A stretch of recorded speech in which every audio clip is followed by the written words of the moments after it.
Assalamualaikum warahmatullahi wabarakatuh. Untuk hari ini, sesi ini mari kita kuat tentang Candi Cetha, yang mana Candi Cetha itu berada di bagian dari lereng Lawu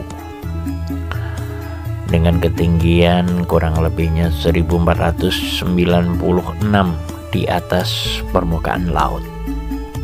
Candi Cetha juga menjadi bagian pendakian atau rute pembuka jalan menuju Gunung Lawu sampai Harga Dumilah. Di awal tangga kita akan ditemukan dengan arca yang bernama Ki Ageng Kerinci Wesi. Beliau adalah leluhur dari dusun Cetha itu sendiri. Dilanjutkan untuk naik ke atas lagi, kita dipertemukan dengan dua arca, yaitu seorang wanita apabila terkena kutukan yang dipercayai disugesti oleh orang-orang terdahulu untuk menghilangkan adalah dengan meditasi di Cetha itu sendiri. Meditasi yang dimaksudkan adalah untuk mencari dirinya dan berserah diri kepada Tuhannya.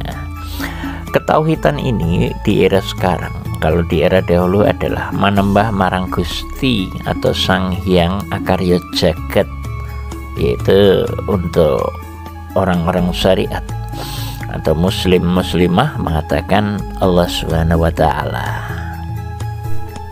Di tengah-tengahnya kita dipertemukan dengan halaman yang luas. Meski kabut terkadang datang, terkadang pergi, tapi yang baku kabut akan selalu hadir. Di sini kita juga melihat ada relief kuno, artefak yang menjadi simbolis dari kerajaan Majapahit kuno. Ada kura-kura raksasa dengan diameter kurang lebihnya 2 meter up. Ada juga mungkin kelamin atau simbol kelamin dari laki-laki. Ada juga di sana. Simbol-simbol ini merupakan bentuk filosofi yang mungkin bisa kita analogikan menjadi bagian dari sebuah sajian alam semesta dengan segala kesuburan, dengan segala yang ada dari ciptaan Sang Pencipta, yaitu Sang Hyang Widi. Kita juga dipertemukan di mana ada batu-batu dengan menggambarkan, menerangkan peradaban kehidupan di era terdahulu. Ada juga arca-arca yang lain yang menunjukkan dinasti terdahulu.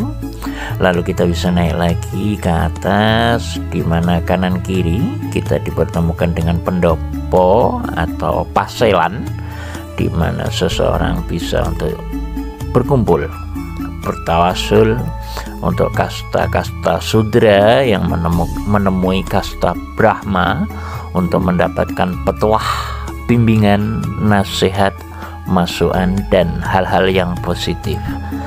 Kita bisa naik lagi ke atas, kita nanti akan dipertemukan di mana pendopo-pendopo juga dihadirkan baik di sisi kiri dan sisi kanan. Di sini untuk pamong atau mungkin orang-orang yang memiliki jabatan yang bisa bertemu, kalau mungkin diibaratkan orang-orang sekarang adalah santri bertemu dengan ulama atau kiainya. Di tangga berikutnya kita menemukan sebelah kiri ada arca yang digambarkan adalah Sabda Palon atau sosok Semar Badranaya sebagai sang pemomong. Lalu di sebelah kanannya kita juga dipertemukan dengan arca yang menggambarkan Naya Kinggong. Walaupun ada versi yang mengatakan keduanya adalah sama, tapi sejatinya adalah pemomong dan pengayom, itu sudah berbeda. Nah, kita nanti bisa naik lagi ke atas. Di sana juga ada arca kanan kiri. Mari kita lihat. Sebelum kita masuk ke tempat sembahyang atau semedi terakhir, maka kita akan dipertemukan sebelah kiri Ini ada pusaka diri yang sebelah kanan, yaitu wujud dari Prabu Brawijaya V. Nah, yang kita lihat ini adalah Prabu Brawijaya V menjadi Mahadewa di posisi ini. Nah, setelah itu kita kembali ke kiri. Di sebelah kiri ada wujud pusaka diri bagi kaum pria, di mana ini namanya ada Kunto Bimo, atau mungkin keperkasaan, kesuburan. Nah, ini simbolis. Sebelah kirinya itu ada, tapi dikunci kebetulan ini. Ini biasanya buat untuk bertapa atau semedi. Ada yang datang dengan pasangan yang belum diberikan keturunan, maka akan semedi atau munajat diri di tempat ini. Bagi yang beriman dan berpikir, maka akan mengambil posisi tolak ukur bahwa ya di tempat ini sebagai jalan jauh dari peradaban dunia untuk menuju titik khidmat atau khusyuk munajat kepada Allah Subhanahu wa Ta'ala.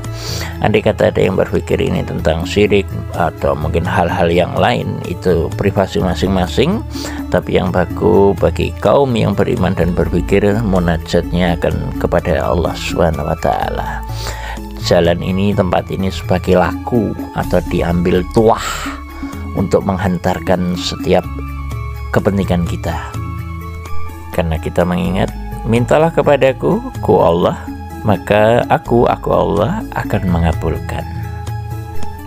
Lalu kita beranjak untuk naik lagi ke tempat tertinggi dari Candi Cetha itu sendiri. Ini adalah tempat terakhir yang mana perlu diingat untuk wanita haid atau segala sesuatu yang berhalangan bagi kaum wanita, hendaknya tidak untuk munajat ke atas. Nah, untuk kaum pria atau untuk bermunajat, berdoa di atas atau di tempat terakhir itu monggo, silahkan, sesuai dengan kepercayaan masing-masing, baik itu yang datang mungkin dari agama yang lain atau mungkin Islam atau apa, itu monggo, semua dikembalikan kepada Sang Khalik. Demikian sekelumit uraian tentang Candi Cetha. Ada kurang lebihnya saya mohon maaf. Wabillahi taufiq wal hidayah. Wassalamualaikum warahmatullahi wabarakatuh.